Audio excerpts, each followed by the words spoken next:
America Tonight with me, Kate Delaney. Part of our odds and ends. Looks like we have Mr. Saul Albom back with us from Oslo, Norway. I think he's going to sound a lot better this time. Hey, Saul, how are you? Hey, Kate, just fine. You're rolling out the big budget to call me in now. That's right.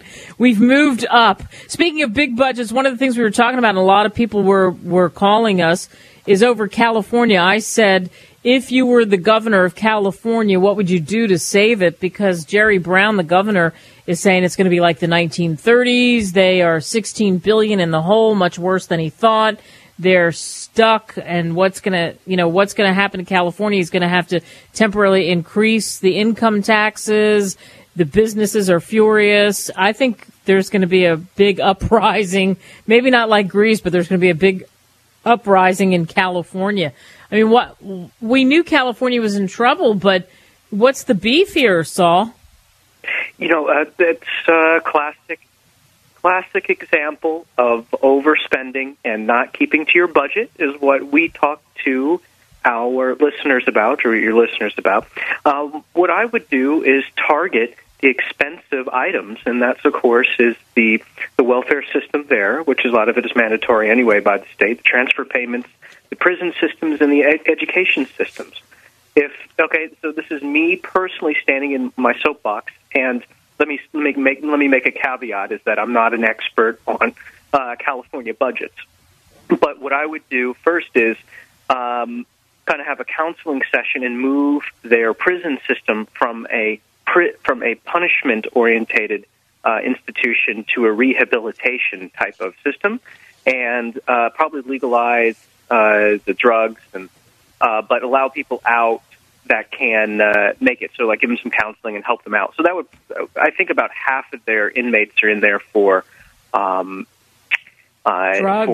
offenses, and nonviolent offenders, and then but help them get out because they're traumatized from being in there. So second of all, that would help a lot of poor families and a lot of that would actually give a lot of labor, right? Right. Second is I would privatize schools, and unfortunately, schools are the most draconian, least technology-based, least performance-based, least measured. What's measured is improved, so they don't measure, so they don't have to improve. I would probably fire all the teachers and just everyone, right? And then have a big land, privatize and give people the opportunity to have schools. And I would just lay off everyone and then start from scratch.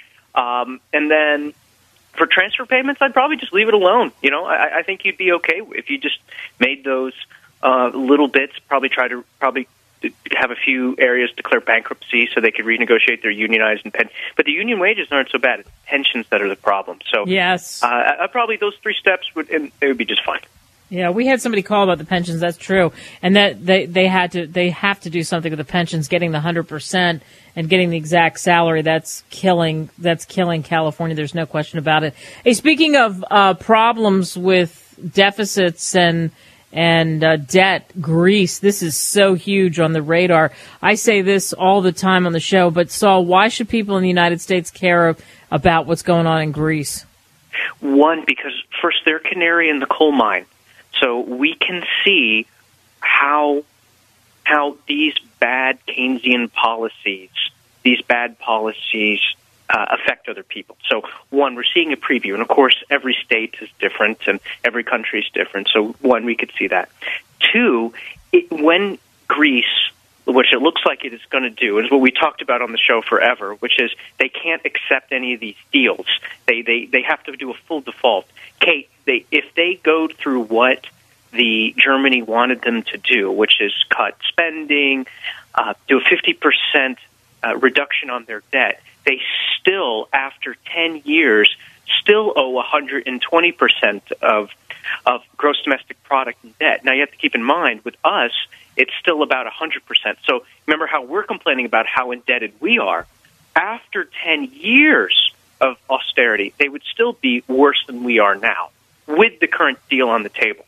And that's not going to fly. We talked about this, I think, like 4 or 5 months ago. So they're saying enough is enough.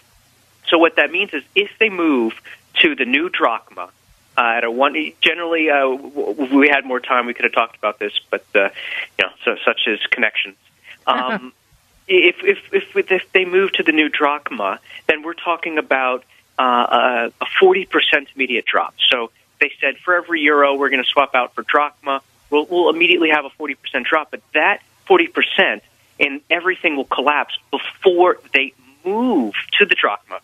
So as soon as they know they're going to move away, everyone can see the implications, and then things will drop. So which means is there'll be huge bank runs. Their financial companies could collapse too. So total, utter depression and collapse. And of course, we've already seen in Greece already before the collapse. They're just kind of teetering and kind of making it. The rise of a Nazi party. And I don't know if you got a chance to read this, Kate, but the party that just got 7% of the vote in Greece has it so you can't be a member unless you can prove that your ancestry back to Greece 7 generations. Oh, yeah, I saw that. That's crazy. Hitler and the Nazi parties, you only had to prove 4 generations back that you were ethnic German. Yeah, good luck with that. So that's where we're going. Next is Portugal, Ireland, Greece, Spain, Italy. Now we'll have a way out of the euro and do the same thing.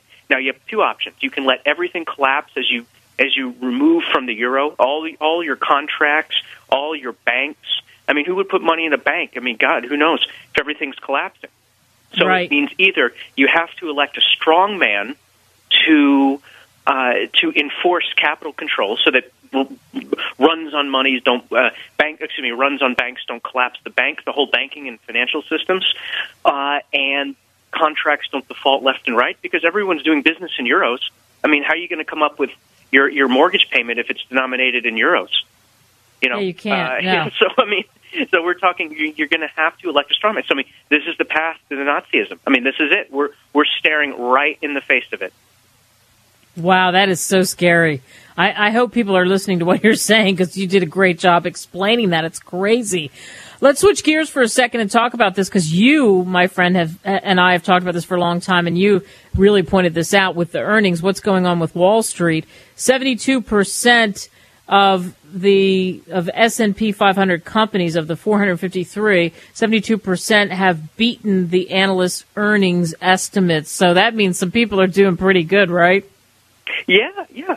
Again, the zero interest rate policy means that hedge fund managers are going to look everywhere for yield. Zero interest rates means they're cranking the pump, they're shooting the drugs into the system. You know, the second time we've mentioned it, drugs are bad for everything. Financial drugs are bad and regular drugs are bad. Same thing. You tell your kids. Absolutely bad. And we tell our kids not to use drugs. That's great. But, we induce drugs into our financial system, which mess everything up. So revenues are up across the board. Earnings are up, blowing it out. Even if you even take out Apple, which with all their earnings, Apple, everything's still up. So here we have a case in the effect of our low interest rate policies. And what I wanted to talk about just for a second, Kate, was this Chesapeake deal. Okay, Chesapeake got a loan for $3 billion. Okay. Now, what's the big deal about that? Companies get loans all the time. Well, the problem is that they're getting loans that they shouldn't be getting. You took a look at Chesapeake's balance. You took a look at their balance sheet and their activities, and they've been in negative cash flow. Guess how many years, Kate? How many years? 10 years. 10 years? 10 years. They've been acquiring. What they do is they buy land with reserves. Okay. And then they borrow more money to buy more land. Okay. Genius. Okay. Now, what's happened to the price of natural gas lately, Kate? Yeah. Soared. Collapsed. But it soared and then it collapsed. Yeah, soared. Yeah, exactly. Okay, even better. Right. So, because of this zero interest rate policy, folks are, hedge fund managers can't justify their existence. So they have to do deals like this. Doing anything they can to get some yield, to get some interest. It's like our listeners here that are on fixed income that own some bonds. Okay, just own a few bonds. You can't get anything above a few percentage points. So folks are hungry. So mark my words, Kate. This is the beginning of the end for Chesapeake. They didn't hedge their natural gas. Natural gas, $1, $2, and MCF. they've over-leveraged and they're reporting on their balance sheet that they have $40 billion of assets. I don't think so. I think that one's a bankruptcy. But here's the problem: is all the fundamental analysis, all the guys that do their research know what the hell they're talking about. They can't win because banks are too eager to bail out bad companies that make bad decisions. So this is the problem of us monkeying. And now they're going to leverage up another $3 billion, and whoever owns that, whenever they declare bankruptcy for making these bad decisions, it's going to be even worse. So that's what I wanted to talk with you about. Wow, crazy. Oh, good stuff, though, Saul. You're going to come on with us again, right, in the next couple of weeks? Yeah, absolutely. Just give me a ring on this line. I think that's the way to go from now on. All right, so we'll talk next time. We'll talk about, because you've got Saul is great. I mean, give you a hand. Woohoo! All that research you did. Okay. We're talking next time. We're talking about gold. We're going to talk about other stuff. We're going to watch and see what happens with Greece. Yeah. Here we go, Kate. You ready for World War? Now, the option, it's not over yet. It's not over yet, Kate. We, there's nothing's written in stone. There's still opportunity to make money. The market's still up. We talked about why the market would still be up. So lots of stuff for your listeners to do. And I'm going to try to do the program with the rants. I'm all over that. Ooh, all right. He's going to rant with us. He's going to do the Press 4 thing. Saul, thanks so much. Financial Guru here on America Tonight. Great job. 855-266-KATE, 855-266-KATE. We'll take them next here on the show.